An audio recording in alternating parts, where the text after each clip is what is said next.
Watch today's video until the end, because there is information at the end that not everyone knows. And subscribe to the channel now to get such videos regularly. Holden and Clare in LA, one trip, two hidden agendas.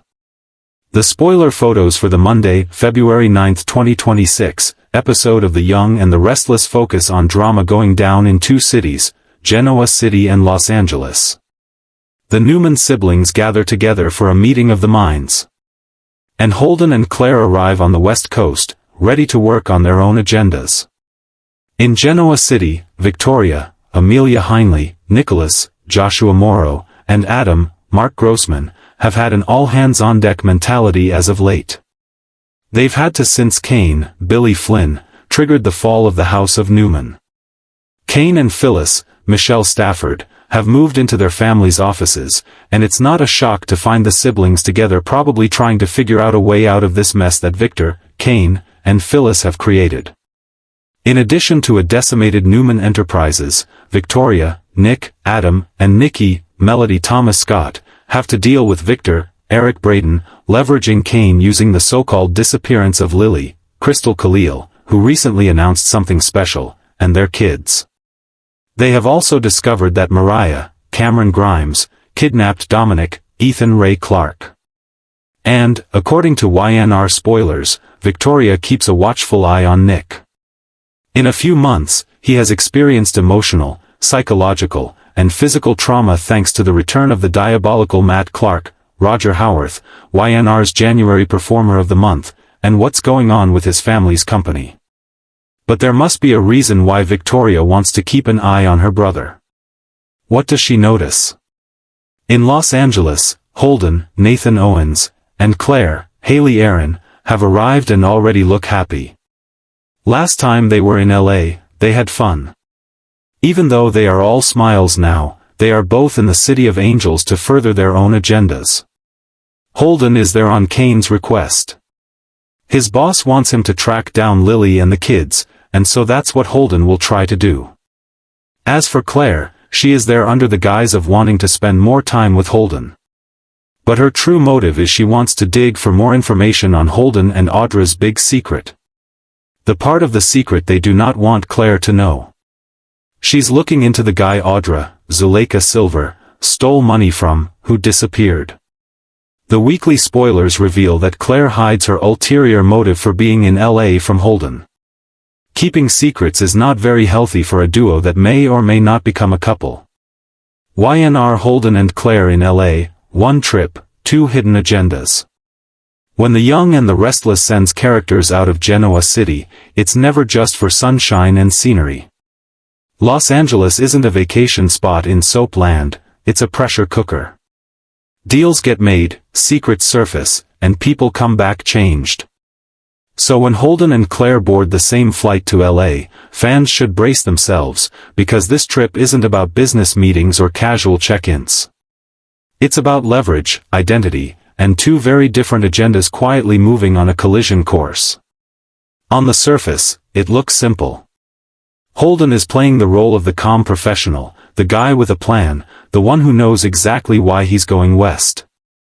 Clare, meanwhile, frames the trip as necessary, almost routine, a chance to handle loose ends, gain perspective, and step out of the suffocating shadow Genoa City has cast over her lately.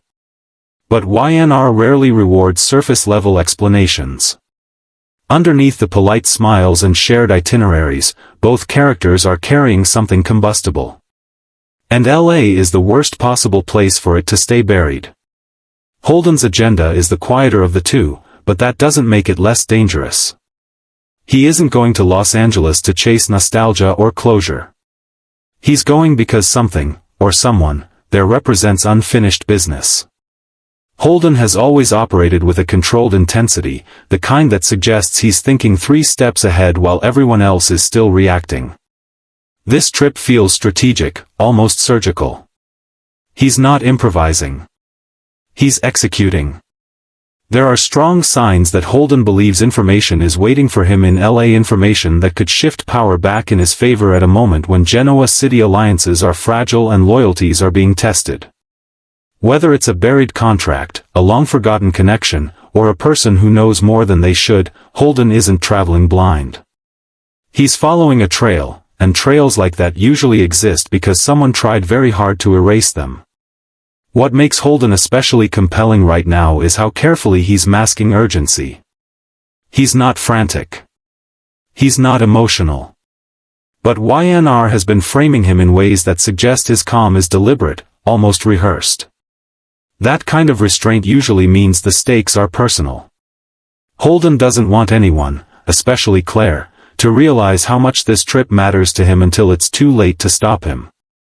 Clare's agenda, by contrast, is raw, emotional, and far more volatile. Clare is not going to LA to find answers, she's going to decide which version of herself survives.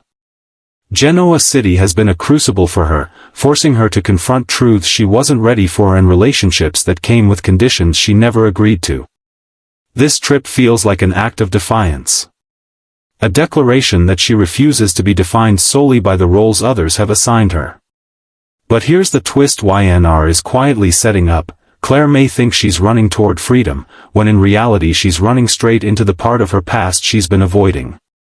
Los Angeles represents a crossroads for Clare. It's where reinvention feels possible, where mistakes can be reframed as chapters instead of verdicts.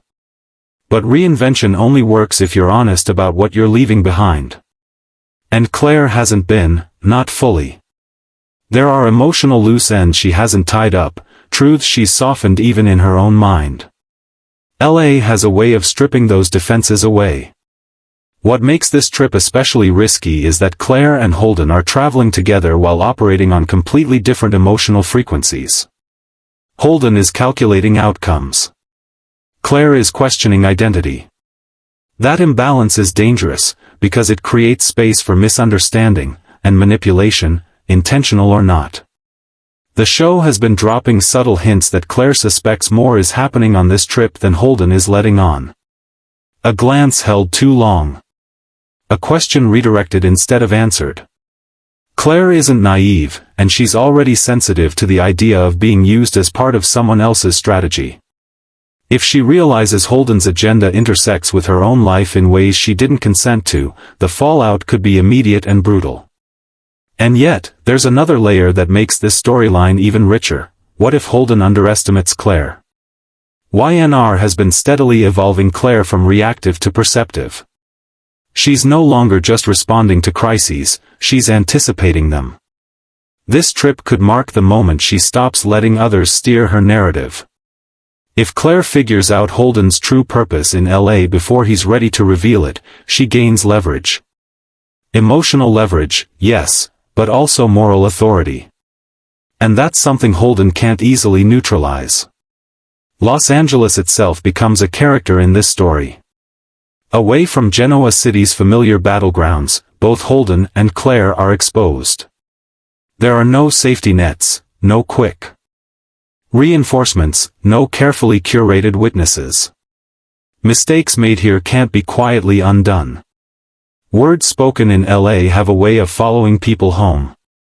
And then there's the possibility neither of them is fully aware of yet, someone else may be watching. YNR has been leaning heavily into the theme of unseen observers lately, people who know more than they reveal, who let others make the first move before stepping out of the shadows. If Holden is chasing information in LA, it stands to reason that information might already be in play. Clare could become collateral damage in a larger game, or worse, the unexpected key to unlocking it. That's where the one trip, two hidden agendas premise really explodes. Because hidden agendas don't stay hidden forever. They clash. They intersect. They expose truths neither party is prepared to face. When Holden and Clare return to Genoa City, and they will return, because no one escapes soap gravity forever, they won't be the same. Holden may come back empowered, armed with knowledge he believes gives him the upper hand. But power gained in secrecy often comes at a cost, especially when it involves people who didn't agree to be part of the plan. Clare may come back clearer, stronger, and more resolved, or she may come back shattered, having realized that even her attempts at independence were influenced by someone else's designs. Either way, the version of Clare who boards that plane won't be the one who steps off it. That's the real danger of this trip. Not what happens in LA, but what it unlocks inside them. YNR thrives when it lets character-driven tension do the heavy lifting, and this storyline has all the ingredients. Two people traveling together for completely different reasons. One chasing control. One chasing self-definition. Both about to learn that secrets have gravity, and when they collide, they don't just cause ripples, they cause damage. The real tension begins once they land, because proximity has a way of forcing honesty, even when both people are actively avoiding it. In LA, Holden doesn't have the luxury of distance. In Genoa City, he could compartmentalize, keep Clare in one mental box and his objective in another. Here, every shared moment blurs that separation. A casual breakfast turns into an interrogation without questions being asked. A late-night walk becomes a minefield of things neither of them wants to say out loud. Holden is used to controlling rooms, but he's not used to being seen this closely. And Clare is watching.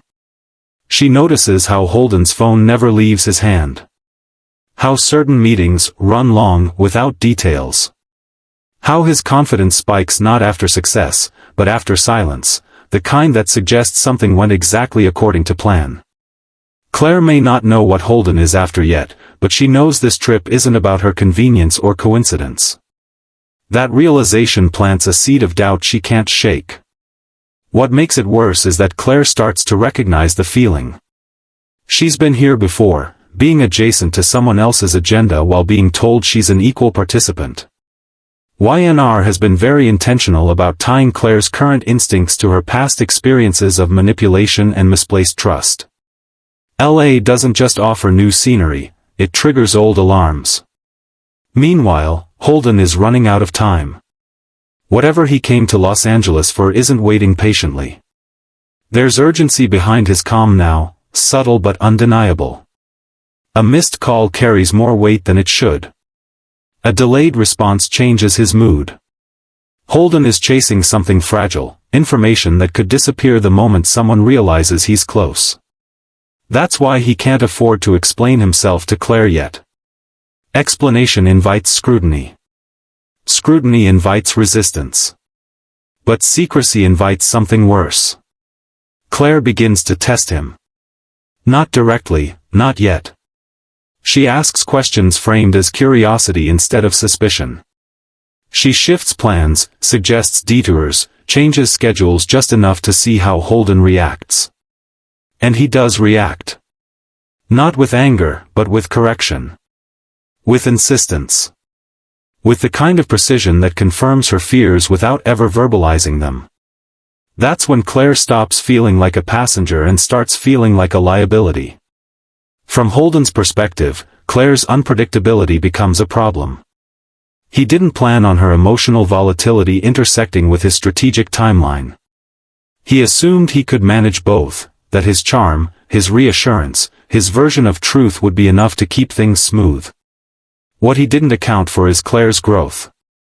She's not the same woman who once accepted half answers just to keep the peace. And LA keeps pushing them together. A chance encounter. A familiar name dropped in conversation.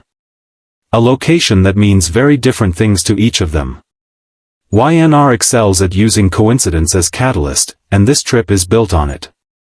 Each near miss tightens the tension. Each interruption raises the stakes. By the time Clare overhears something she wasn't meant to, a fragment of conversation, a name tied to her own history, the trip crosses a line it can't uncross. Because suddenly, Holden's agenda isn't abstract anymore. It's personal. Clare realizes that whatever Holden is digging into may involve her directly, her past, her connections, or decisions she thought were behind her. And that's the moment her internal conflict explodes outward. This isn't about trust anymore. It's about consent. About whether she was brought to LA as a companion, or as cover. The confrontation doesn't happen right away. YNR lets it simmer. Silence stretches. Resentment builds. Both characters retreat into themselves, reassessing everything they've said and done since boarding that plane. Holden starts to see the cracks in his plan. Claire starts to see how easily she could disappear inside someone else's strategy again if she doesn't act. And then something goes wrong. Not catastrophic, not yet, but enough to force honesty. A deal collapses. A contact backs out. Someone realizes Holden is asking the wrong questions. The safety net snaps, and Holden is forced to choose between doubling down on secrecy or pulling Claire fully into the truth. Either choice costs him. If he tells her everything, he risks losing control of the narrative, and possibly the advantage he's worked so hard to secure. If he keeps lying, he confirms every fear Claire has been trying to outrun. There's no clean exit here. LA has stripped away the illusion that this trip could end neatly. Claire's choice is just as stark. She can walk away, physically, emotionally, decisively, and reclaim her agency in the most literal way possible. Or she can stay, confront the truth head-on, and accept that knowing more might hurt far worse than being kept in the dark. YNR has been quietly positioning Claire for a moment like this, a moment where she chooses herself, not reactively, but deliberately. Whatever happens next will follow them home. Because Genoa City doesn't forget what's uncovered elsewhere. Secrets revealed in LA don't stay there, they resurface in boardrooms, living rooms, and whispered confrontations. Holden's carefully built alliances could shift overnight. Claire's relationships could be rewritten by what she learns, or by what she exposes. That's the brilliance of this storyline. It's not about the trip. It's about the fracture lines it reveals. The fallout doesn't wait for the return flight. It begins the moment Claire stops pretending she doesn't know. There's a shift, subtle but unmistakable, in the way she carries herself.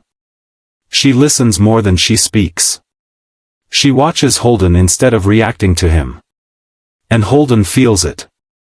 The warmth he relied on to smooth over tension is gone, replaced by a careful distance that makes every interaction feel like a test he didn't study for. Claire isn't angry yet. She's assessing. And that's far more dangerous. Holden starts making mistakes. Not obvious ones, not the kind that blow everything up immediately, but cracks appear in his timing, his explanations, his confidence. He over-explains one detail and glosses over another. He answers a question Claire didn't ask. He assumes she knows less than she does. YNR often uses these micro-missteps to signal a power shift, and here it's clear, Holden is losing control of the narrative. Claire, meanwhile, is piecing things together. A name overheard earlier connects to a memory she's never fully unpacked. A location Holden insists on avoiding is one she suddenly feels drawn to. The more she thinks about it, the clearer it becomes, this trip intersects with her past in a way that's too precise to be accidental. Holden didn't just invite her along. He needed her here, whether he admits it or not. That realization cuts deep. Because Claire didn't come to LA to be useful. She came to feel autonomous. To make a decision that belonged solely to her. Discovering that she may have been factored into someone else's strategy, again, reopens wounds she's been trying to heal. And yet, instead of spiraling, Claire does something unexpected. She takes control. Claire breaks from the plan. She doesn't announce it. She doesn't ask permission. She simply creates space, a meeting she schedules alone, a location she visits without telling Holden, a conversation she initiates that changes everything. YNR loves these quiet acts of rebellion, the ones that look small but carry massive implications. Because whatever Claire uncovers, Holden won't be able to contain it. And that's when the truth surfaces. Not all at once. Not in a neat confession. But in fragments, enough to confirm Claire's suspicions and complicate them further. Holden isn't the villain in his own story. He's not out to hurt her. He believes he's protecting her, even as he manipulates the situation around her. That twisted logic, control disguised as care, is something Clare recognizes immediately. It's familiar. And she refuses to accept it. The confrontation finally happens not in a dramatic explosion, but in a moment of exhausted honesty. No raised voices. No theatrics.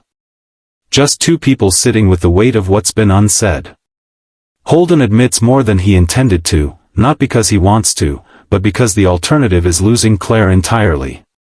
He reveals the scope of his agenda, the reason LA mattered so much, and the risk he was willing to take to secure the outcome he wanted. Clare listens. And then she draws a line. She tells Holden something he isn't prepared for, that even if his intentions were good, the damage is real. That trust doesn't survive being treated like a variable. That she won't be the silent partner in anyone's plan ever again. It's not an ultimatum. It's a boundary. And YNR has been very clear lately that boundaries, once set, are not easily crossed without consequences. Holden is forced to recalibrate. For the first time, his agenda isn't the most important thing in the room. Clare's agency is. And that changes everything. Because now Holden has to decide whether winning is worth losing the one person who saw him clearly, flaws and all. The real shock comes afterward. Just when it seems like the emotional reckoning is the climax, the external threat reveals itself. Someone else knows what Holden uncovered. Someone else has been tracking the same information, and they're not interested in subtlety or compromise. The danger Holden feared wasn't hypothetical. It was delayed. And now it's active. Clare's independent move has put her directly in the line of fire. Not because she was reckless, but because she refused to be controlled. The irony is sharp, and YNR leans into it. Choice doesn't guarantee safety, it guarantees truth.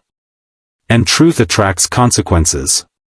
By the time Holden and Clare prepare to leave Los Angeles, the trip has already changed their trajectory. They're no longer aligned by convenience or circumstance. They're bound by knowledge, and by the understanding that what they've uncovered will follow them home. Genoa City is about to feel the impact. Because when secrets are dragged into the light, they don't just expose the people who kept them. They destabilize everyone standing nearby. Holden's power plays are about to be tested. Clare's resolve is about to be challenged. And whatever alliance they form, or refuse to form, going forward will be forged not in trust, but in hard-earned clarity.